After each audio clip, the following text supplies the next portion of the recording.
4 মে রাতে হাসনাত আব্দুল্লাহর গাড়িবহরে হামলা। ওই দিন রাতেই বিক্ষোভ মিছিল করেন এনসিপির গাজীপুরের নেতাকর্মীরা। ঘটনার বিষয়ে গাজীপুর বাসন থানায় এনসিপির গাজীপুর জেলা ও মহানগর প্রতিনিধি আলামিন খন্দকার বাদী হয়ে একটি মামলাও দায়ের করেন। মামলায় হামলার ঘটনাস্থল দেখানো হয়েছে গাজীপুর চৌরাস্তার উল্কা সিনেমার পাশে ময়লার স্তূপের সামনের সড়কটিকে। আমি দাঁড়িয়ে রয়েছি সেই স্থানটিতে, যে স্থানে হামলা করা হয়েছিল। আমরা কথা বলার চেষ্টা করব এই ময়লার স্তূপের ঠিক উল্টা পাশে এখানে একটি মুদি দোকান রয়েছে। সেই দোকানের সাথে আসলে সেদিন এই হামলার বিষয় যে জায়গার কথা বলেছে এই জায়গায় কোনো হামলা হয় নাই এবং এখানে কোনো কিছু আলামত ছিল না, আমি দেখি নাই। এইখানে আমি কিছু পুলিশ প্রশাসনের কাছে রাত 8টার সময় শুনেছি ওই বাসন সড়ক ওইদিকে হামলা হয়েছে রবিবারে সন্ধ্যা 8টার দিকে। আমি দোকানে ছিলাম, কিন্তু এখানে কোনো হামলা হয়নি, এখানে কোনো গাড়ির যানজট হয় নাই, এখানে গাড়ির কোনো জাম লাগে নাই। এই দোকানের কিছুটা সামনে গেলেই উল্কা সিনেমা হল। এটি সেই উল্কা সিনেমা হল এবং হলের 3য় তলায় আপনারা দেখতে পাচ্ছেন একটি সিসি ক্যামেরা সড়কের দিকে তাক করা রয়েছে। এই সিসি ক্যামেরাটি কিন্তু এই মহাসড়কের উপরের দিকেই তাক করা, অর্থাৎ যদি আপনাদের একটু দেখাতে চাই, এই সড়কটি কিন্তু ময়মনসিংহ থেকে ঢাকাগামী যে সড়ক সেই সড়কের চিত্র এবং সিসি ক্যামেরার লুকিংটা কিন্তু সেই যে ময়লার স্তূপ ঘটনাস্থল উল্লেখ করা হয়েছে সেই ময়লার স্তূপের দিকেই তাক করা। ঘটনার বিষয়ে আমরা জানতে চাই সিনেমা হলের দায়িত্বে থাকা একজনের কাছে। না, আপনি এতটুকু তো একটু বলতে পারেন। দেশের অবস্থা ভালো না, আমি দেখি নাই, এই নাই জানি একটু এতটুকু কথা একটু বলেন, মানে কোনো হামলা। No comment. সত্যটা বলতে আপনি না ভাই, কোনো সত্য মতই নাই। পুলিশ আসছে, দেখছে, ই করছে, অনেক কিছু করছে এই ব্যাপারে। পুলিশ কিছু পেয়েছিল, সিসি ফুটেজে কিছু পেয়েছিল। আপনারা বোরিং করতেছেন, আমি নাই। আমি এই মুহূর্তে যে স্থানটিতে দাঁড়িয়ে রয়েছি, আমার ঠিক পিছনে আপনারা দেখতে পাচ্ছেন উল্কা সিনেমা হল এবং সেই উল্কার দক্ষিণ পাশে যে ময়লার স্তূপ রয়েছে সেখান থেকে সামনের দিকে হাঁটতে হাঁটতে এসেছি।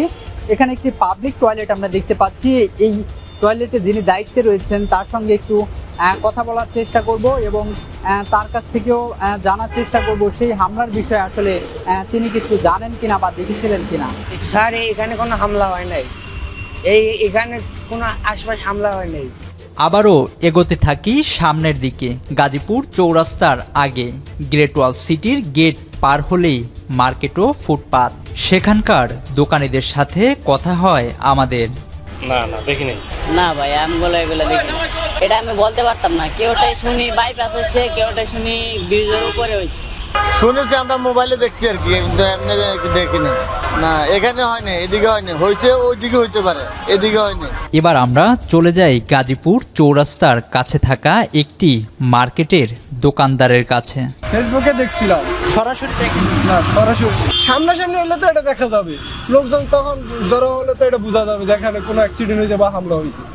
পরবর্তীতে আমরা যাই গাজীপুর চৌরাস্তার মূল পয়েন্টে, যার পাশেই রয়েছে চৌরাস্তার ট্রাফিক পুলিশ বক্স। সেখানে কথা হয় এক চায়ের দোকানের সঙ্গে। তিনি জানান চৌরাস্তায় এমন কোনো ঘটনা ঘটেনি।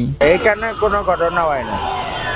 ঢাকা রোডে কেন নাম হয়েছে, বাইপাস সামনে মিছিল করছে। এই চায়ের দোকানের কথার সূত্র ধরে আমরা চৌরাস্তা থেকে ঢাকা রোডে যাই। সেখানে কথা হয় একটি বেসরকারি ব্যাংকের এটিএম বুথের নিরাপত্তা প্রহরীর সাথে। না, এখানে তো কোনো ঘটনা হয়নি, হয়েছে মনে হয় খুব চৌরাস্তার দিকে, ওই বাইপাসের দিকে, এদিকে হয়নি। এইখানে মিছিল আসছিল, ওখান থেকে ওই বাইপাসের দিক থেকে একটা মিছিল আসছিল সন্ধ্যা থেকে 8টার দিকে, এখানে ক্যাম্পাস হচ্ছে এটুকুই। কিছুটা দূরে এক ডাব বিক্রেতাকেও একই প্রশ্ন করে বাংলাদেশের খবরের টিম।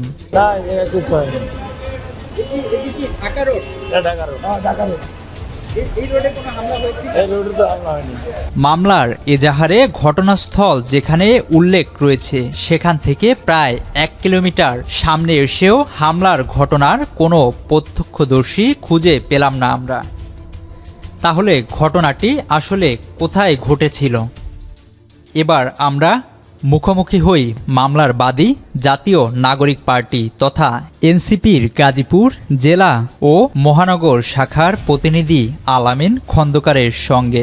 ঘটনার সময় কি আপনি হাসনাত আব্দুল্লাহর গাড়ি বহরে ছিলেন কিনা? আপনি তো মামলার বাদী।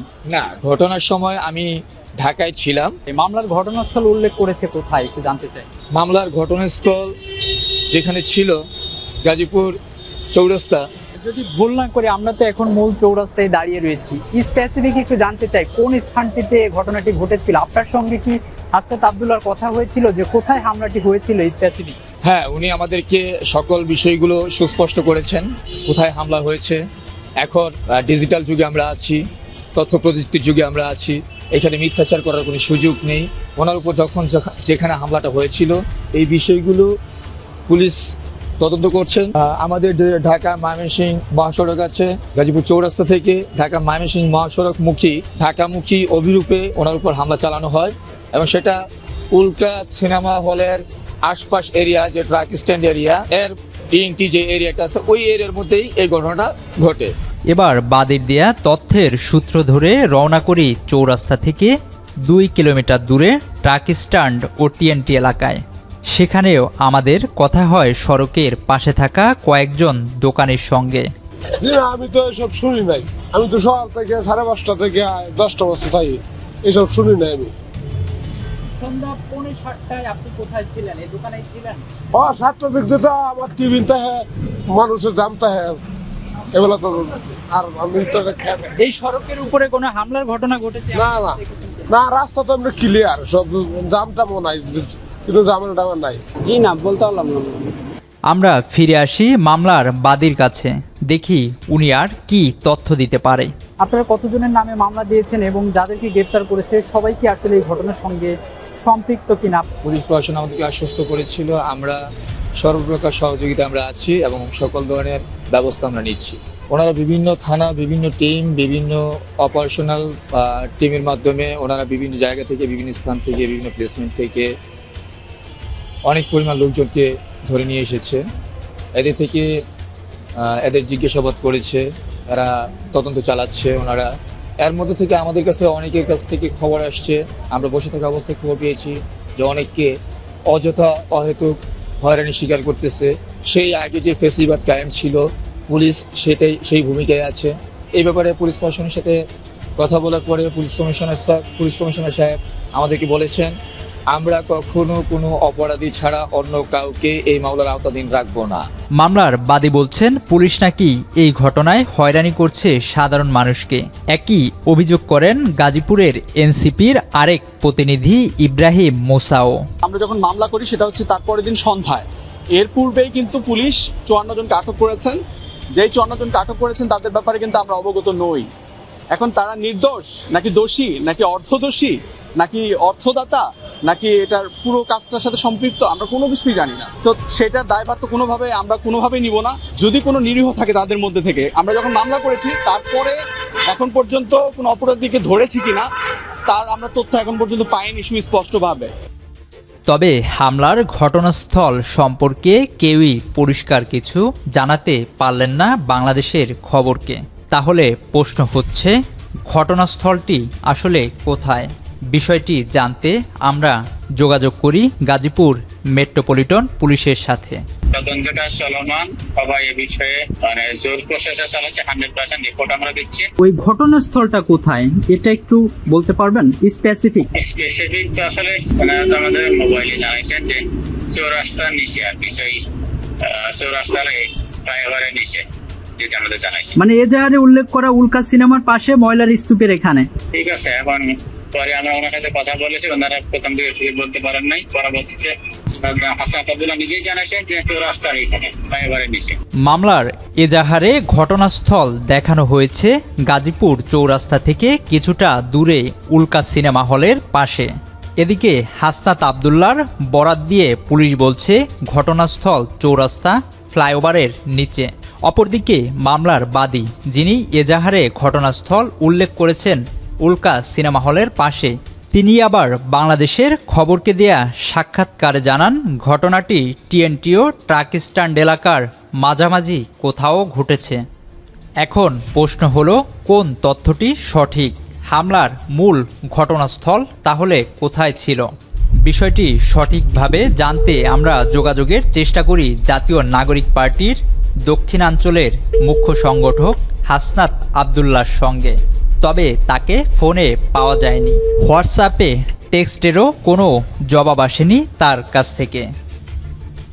এরপর আমরা ফোনে যোগাযোগ করি জাতীয় নাগরিক পার্টির যুগ্ম সদস্য সচিব মুশফিকুস সালেহিনের সঙ্গে, তবে ঘটনার স্থান সম্পর্কে তিনিও আমাদের স্পষ্ট করে কিছুই বলতে পারলেন না। যে আমি এটার ব্যাপারে আপনাকে এক্সাক্ট জেনে জানাইতে হবে।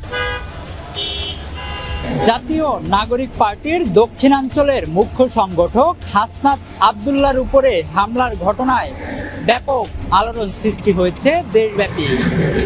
তবে এই হামলার ঘটনাস্থল কোথায় সেটি নিয়ে সাধারণ মানুষের মধ্যে রয়েছে এক ধরনের ধোঁয়াশা। পুলিশ, গাজীপুরের এনসিপির নেতারা এবং স্থানীয়দের সঙ্গে কথা বলে কিছুতেই মিলানো যাচ্ছে না এই হামলার ঘটনাস্থল। এজাহারে যেটি উল্লেখ রয়েছে, উল্কা সিনেমার দক্ষিণ পাশে ময়লার একটি স্তূপ রয়েছে, সেই স্থানটিতে ঘটনাটি ঘটেছে। এটি কি হাসনাত আবদুল্লাহ আপনাকে বলেছিল? আমাদের এটা হচ্ছে গিয়ে লাইভ ট্র্যাক যেটা আছে, হ্যাঁ, লাইভ ট্র্যাক থেকে হচ্ছে গিয়ে আমরা এটা ফাইন্ড আউট করেছি ঘটনাস্থল, এবং ঘটনাস্থলে অনেক লোকজন এসে হচ্ছে গিয়ে ওনাকে উদ্ধার করে। এই বিষয়গুলো সম্পূর্ণভাবে প্রশাসন দেখতেছে। কোনো প্রত্যক্ষদর্শী পেয়েছেন কিনা যারা ঘটনা দেখেছিল? হ্যাঁ, অনেকেই ছিল। ওই গত 4 মে লাইভে আপনাদের অনেক মিডিয়ারা ছিলেন। ঘটনাস্থল এখনো কেউ ফাইন্ড আউট করতে পারেনি। আমি নিজে স্পটে গিয়েছিলাম, যেমন উল্কা সিনেমা হল যে ময়লার স্তূপ উল্লেখ করা হয়েছে সেখান থেকে শুরু করে গাজীপুর চৌরাস্তা থেকে বর্ষা সিনেমা হল পর্যন্ত এই পুরো সড়কটি আমি যারা ফুটপাত দোকান করেন বা মার্কেটে দোকানে রয়েছে, আমি কমপক্ষে 50 জন লোকের সঙ্গে কথা বলেছি। আমরা যখনই দেখি যেখানে জনবহুল এরিয়া সেখানে কোনো কিছু স্থায়ী না, আমরা এই আছি এই নেই। জনবহুল এরিয়াতে কখনো কারো চোখের সঙ্গে পড়তেও পারে, নাও পড়তে পারে, সেটা একান্তই তাদের বিষয়। যেহেতু এটা পুলিশ প্রশাসন দেখছেন এবং এটা অনেক বড় একটা ঘটনা, এটা কোনো পরিকল্পিত নিজে থেকে কোনো ঘটনা সাজানো হয়নি, এটা সবার কাছে দৃশ্যমান যে উনি এটাকে শিকার হয়েছেন এবং সেটা আমাদের গাজীপুরে ঘটেছে। এই বিষয়টা টোটালি পুলিশ প্রশাসন আমাদেরকেও ক্লিয়ার করবে, এই দেশবাসীকে ক্লিয়ার করবে, আপনাদেরকে ক্লিয়ার করবে। তবে ঘটনা যাই হোক, এই হামলার সঙ্গে যারা জড়িত রয়েছে তাদেরকে গ্রেপ্তার করে আইনের আওতায় আনা হোক, এমনটা দাবি সাধারণ জনতার। পাশাপাশি তারা দাবি করছেন এ ঘটনায় মিথ্যা মামলা দিয়ে কাউকে যেন হয়রানি করা না হয়।